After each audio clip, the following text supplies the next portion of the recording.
তন্ময়, হ্যাঁ একটু বাজারে যাবি রে? আচ্ছা কি আনতে হবে? এই নে টাকাটা ধর।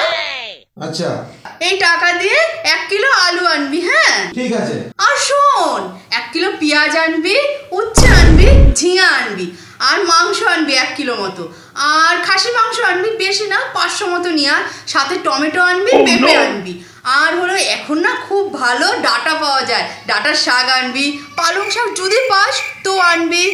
আর হলো গিয়ে একটু শশা আনিস, স্যালাড করব, ঠিক আছে? আর কিছু আনতে হবে?